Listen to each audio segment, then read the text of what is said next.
hombres y de las mujeres. A continuación va a comenzar hablando mi compañero Fernando acerca de qué es UNESCO. UNESCO.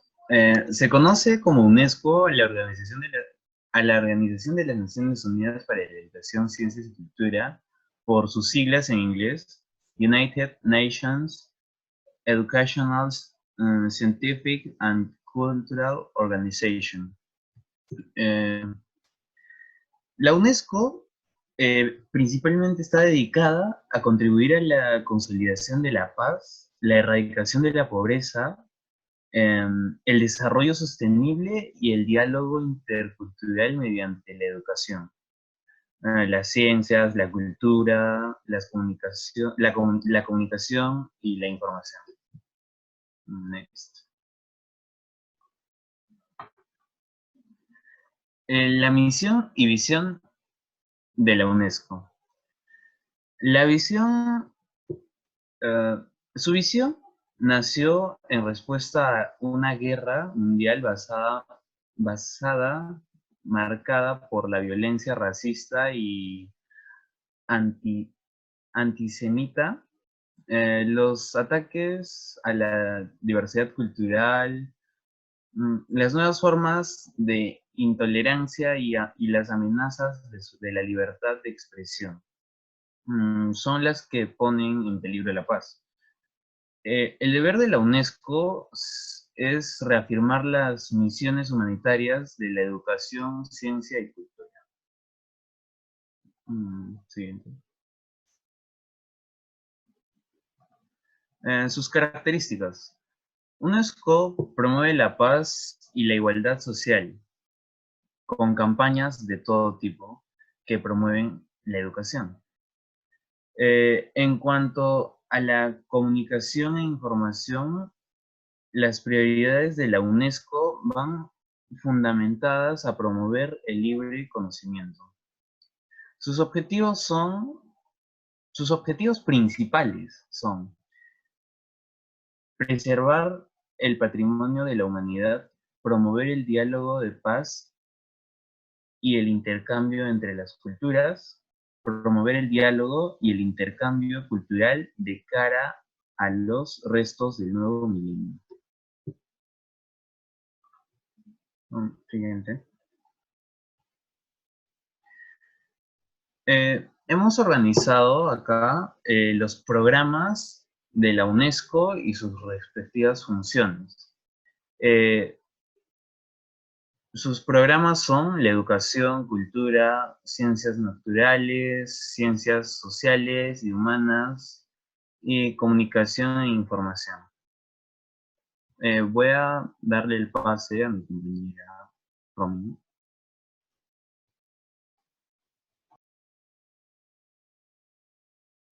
Ahora hablaremos sobre la historia de la UNESCO, su trascendencia y cómo más o menos está hasta nuestros días. Aquí tenemos más o menos como la redacción de la historia de la UNESCO, pero para entenderlo mucho mejor vamos a pasar a la línea de tiempo para explicarlo.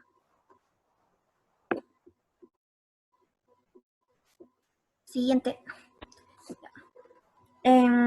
Bueno, en 1942 se estaba dando la Segunda Guerra Mundial y esto estaba muy lejos de terminar, pero estos países buscaban formas de reconstruir sus sistemas educativos, establecer la paz. Así fue como los países europeos se enfrentan a Alemania nazi y a sus aliados, que en ese momento estaban predominando esta guerra. Fue en el Reino Unido que se reunieron en la Conferencia de Ministros Aliados de Educación, que es la CAME. Bueno, ahora en 1945, por propuesta también de la CAME, se convocó a Londres para poder, a todos los países para poder dar la Conferencia de Naciones Unidas para el establecimiento de una organización educativa y cultural, que en ese momento se llamó ECOCONF, propiamente dicho, que a futuro se va a llamar UNESCO. Reunió a más de 44 países. Además, ahí decidieron crear a más o menos una organización que afirme la solidaridad intelectual y moral de la humanidad.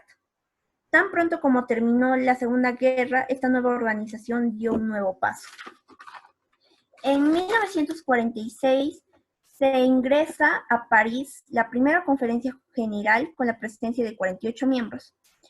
En 1952, la UNESCO convoca por primera vez a una conferencia internacional para entender la protección del derecho intelectual, dicho de otra forma, los derechos del autor.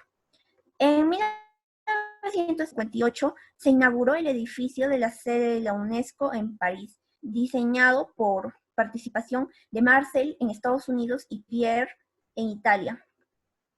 En 1960, en Egipto se inicia una campaña internacional que trataba de dar salvaguardia a los templos de Nubia porque ellos querían evitar el emegado por el río Nilo.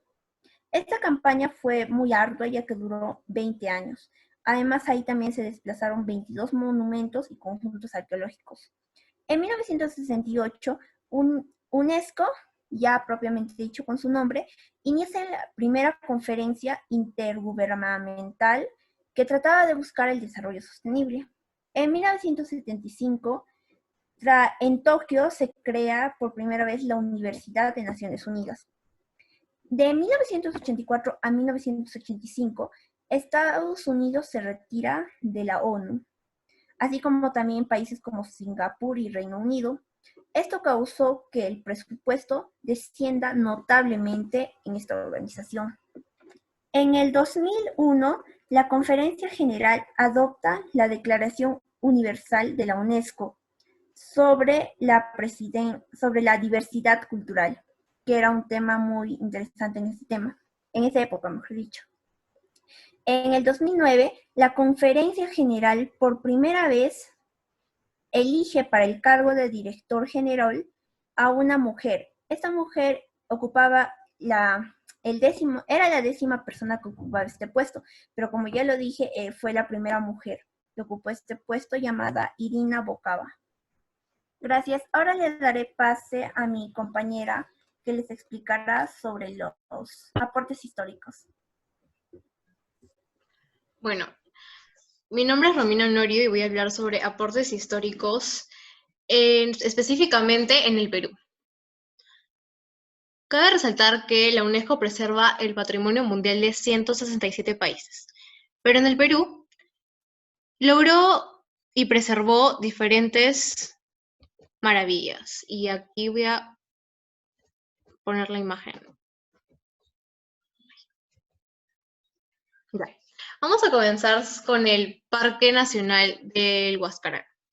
La UNESCO proclamó al Parque Nacional de Huascarán como un patrimonio de la humanidad en 1985.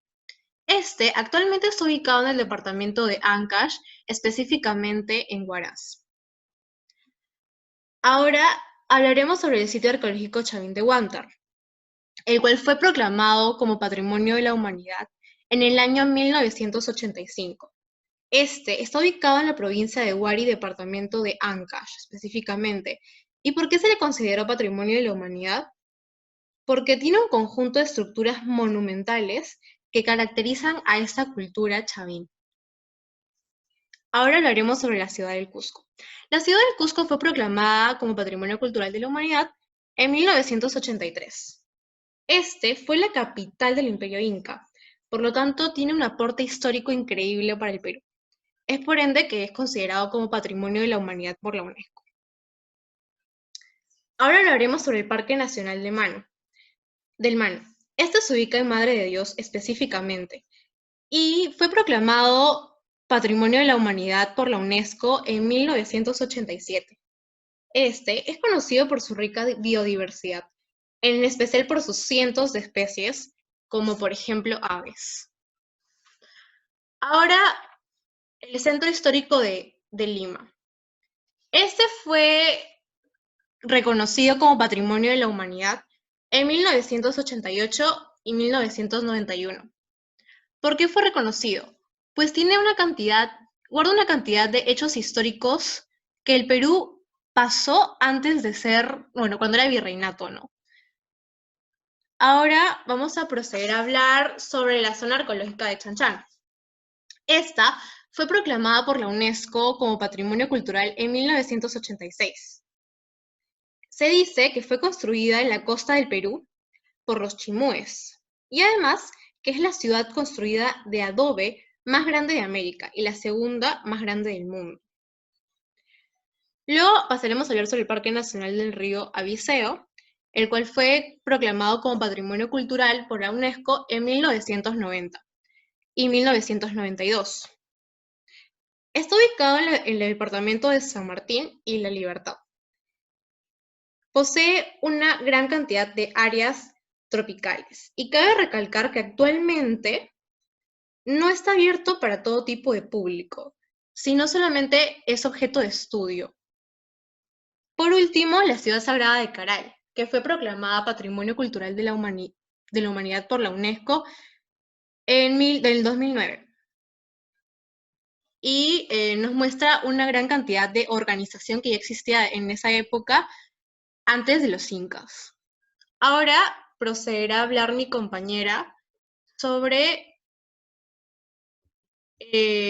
los aportes históricos en todo el mundo. Bueno, para empezar, quiero hacer énfasis, y lo voy a repetir varias veces porque es muy importante, en que uno de los puntos más importantes para la UNESCO es que haya una educación de calidad alrededor del todo el mundo. Pasemos a la siguiente, por favor.